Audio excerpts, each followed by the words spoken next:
네, 무더위에 입맛 없다고 끼니 거르지 마시고요. 무더위에 귀찮다고 뉴스 거르시면 안 됩니다. 한 입에 쏙 들어가게 뉴스 셰프 강영구 아나운서가 전합니다. 어서 오십시오. 안녕하세요, 강인구입니다. 네, 더위 소식부터 먼저 들어야겠네요. 역대 최악의 폭염. 와, 경남 양산 42도였어요. 네, 어제 오후 1시 19분 기준 양산의 기온은 42.2도 찍었고요. 7분 뒤인 1시 26분엔 42.5도까지 기온이 올랐습니다. 국내에서 근대적인 기상 관측이 시작된 게 1904년인데 122년 만에 최고 기록입니다. 이게 부산 경남 지역 중심으로 지금 폭염이 이어지고 있잖아요. 심지어 네. 야구 경기도 취소, 연기 이런 상황이 있었어요. 지난 주말 경남 창원 NC파크에서 열린 야구 경기는 주말 경기 모두 취소가 됐고요. 부산 사직구장에서 열린 야구 경기는 토요일 경기가 취소됐습니다. 네. 특히 토요일 경기 전에 사직 야구장을 열화상 카메라로 찍어봤는데요. 네. 인조잔디는 73.4도, 관중석은 63.9도로 나타났습니다. 이게 경기장이 돔 형태니까 아마 열이 고여서 더 뜨거운가 봅니다. 맞습니다. 경기 진행이 불가능한 그런 극심한 더위였죠. 자, 이런 폭염에 정부가 대응 수위를 높이고 있다고요? 네, 정부는 폭염 대응을 위한 중앙재난안전대책본부를 2단계로 격상했습니다. 어제 오후 1시부터 중대본 2단계가 가동됐고요. 정부는 지역별 폭염 대응 상황 점검하고 재정 지원도 확대합니다. 자, 오늘부터는 동풍이 붑니다. 이게 산을 넘으면서 공기가 뜨거워지는데 수도권과 서쪽이 더 덥다고요? 네, 영남 지역의 기온을 끌어올렸던 이 서풍이 오늘부터 동풍으로 바뀌면서 더위가 수도권으로 유입됩니다. 서울 기온 오늘 37도까지 치솟으면서 올해 가장 덥겠습니다. 지금 혹시 일어나신 분들 중에요. 서울은 몇 도일까 생각하시는 분들 계실 텐데요. 지금 26도에서 27도 정도 가리키고는 있지만 도로에 나오면 조금 더 덥습니다. 이게 날씨 보니까 옆에 각자 의견을 올리는 칸이 있는데 어떤 분들이 의견 실시간 올리거든요. 네네. 다음 주가 최고점이고 조금씩 떨어질 듯 다음 주만 잘 버팁시다라고 한 분이 올린 글이 있네요. 여러분께 전하는 메시지고요. 자, 이 대통령 샌프란시스코 AI 동맹 맺고 왔고 여러 국가들 돌아서 이제 돌아온 거죠. 맞습니다. 미국 남미 찍고 독일로 향한 이 대통령. 와, 꽤 7박 11일 동안 먼 거리를 이동했습니다. 순방 내용 정리해 주시죠. 네, 먼저 미국 방문부터 이야기를 해볼게요. 미국 방문의 핵심은 AI였습니다. 현지 시간 기준 지난 24일 미국 샌프란시스코에서 이재명 대통령은 샌프란시스코 AI 선언을 발표했죠. 네.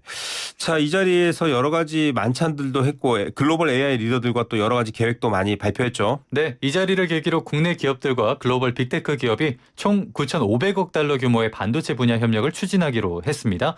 이 대통령은 이번 협력이 단순한 파트너십이 아니라 AI 동맹 수준으로 격상됐다 이렇게 평가했죠. 남미 3개국 가서는 어떤 얘기들 했나요? 브라질과는 방산 협력과 핵심 광물 관련 협력을, 한국의 첫 FTA 체결국인 칠레와는 FTA 현대화를, 그리고 아르헨티나와는 원유와 핵심 광물 영역에서의 정부 간 협력을 논의했습니다. 또 남미 경제블록인 메르코스르와도 무역 협정에 속도를 내기로 세 국가가 모두 합의했죠. 예, 여러 가지 공급 다변화를 통해서 좀 안정화를 취하는 것 같고 이제 국내에 돌아와서 산적해 있는 과제가 많아요. 증시, 부동산 얘기부터 먼저 하는 것 같고요. 또 형사소송법 개정안도 있고요. 맞습니다. 가장 먼저 본회의를 통과한 형사소송법 개정안이 있는데 이르면 이번 주 국무회의를 통과할 것으로 보입니다.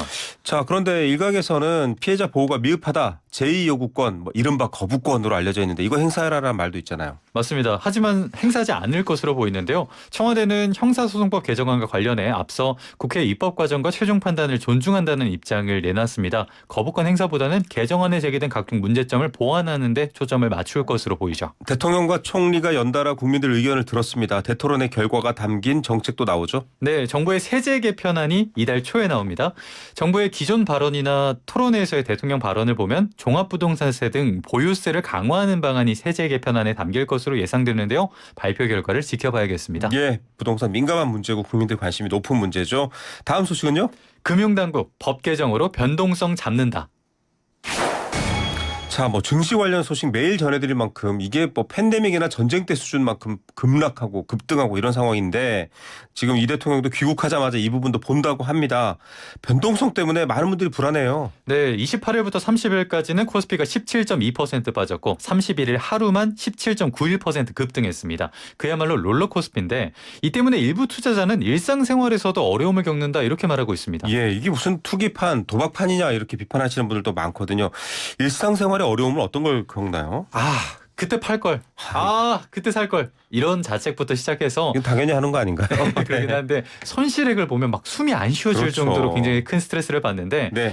박종석 연세봄 정신건강의학과 원장은 장이 좋았던 6월까지는 환자가 하루 평균 5명이었는데 7월 들어서는 하루 평균 11명 정도로 2배 이상 늘었다 이렇게 말했습니다. 아이고 이게 뭐 개인 투자자들이 쏠리는 문제뿐만 아니라 여러 가지 이 단일 종목 레버리지라든지 문제점이 많았기 때문입니다. 금융당국 보완책은요? 네, 금융위원회가 자본시장법 개정을 추진합니다. 변동성의 주범으로 꼽히는 단일 종목 레버리지 ETF뿐만 아니라 네. 증시 변동성 확대를 유발하는 상품과 거래 대상에 대해서도 신속하게 거래를 제한할 수 있게 하는 법적 근거를 마련할 계획이죠. 예, 주식도 사고 파는데 물건도 사고 팔면 독과점 우리나라에서는 엄격하게 금지하고 있거든요. 그렇죠, 규제하죠. 예, 그런 것처럼 좀 시장을 이상하게 만드는 것들은 정부에서 좀 지켜보고 조정하는 건 필요한 부분인 것 같습니다. 이게 16일 발표 대책 연장선이죠? 네, 16일에 발표된 1차 보완책은 기본 예탁금을 상향하는 등 레버리지 ETF 투자의 진입 장벽을 높이는 조치였다면요. 네. 이번 대책은 금융당국이 보다 적극적으로 시장에 개입하는 이른바 응급조치권을 확보하는 취지다 이렇게 말할 수 있겠습니다. 예, 구체적인 내용은 저희가 계속 이 시간에 전해드리겠습니다.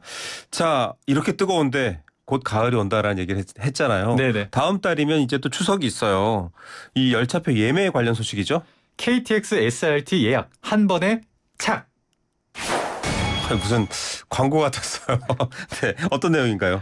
네, 기존에는 KTX 따로, SRT 따로 예매를 해야 했는데 오늘 나오는 통합철도 앱 코레일 플러스에서는 KTX와 SRT를 한 번에 예매하실 수 있습니다. 네, 그러면 이게 언제부터 예매할 수 있나요? 9월 1일부터 운행되는 KTX SRT 통합 열차부터 예매하실 수 있는데 5일 오전 10시부터 예매 창구가 열립니다. 예. 예매 정보는 오늘 3일 오전 10시부터 확인하실 수 있습니다. 우리 강영구 아나운서는 지방으로 가나요? 아니 저는 그 인천이 본가고 네. 그래서 기차를 이용하진 않는데 아, 네. 이 소식을 지방 사는 친구들한테 많이 전해줬어요. 네, 아주 좀 쉽게 할 수 있고요. 또 이 SRT가 KTX랑 합쳐지면서 사실은 따로 가입해야 되냐 궁금해하는 분들도 있어요. 네, 코레일만 가입했다. 그럼 그대로 코레일 플러스 이용하실 수 있는데요. SR 혹은 코레일과 SR 모두 가입을 했다면 안내 웹사이트 들어가셔서 아이디 통합 절차를 밟으셔야 합니다. 예, 편리하고 또 행복한 귀경길 될 수 있는 이 이용 방법 알려드렸고요.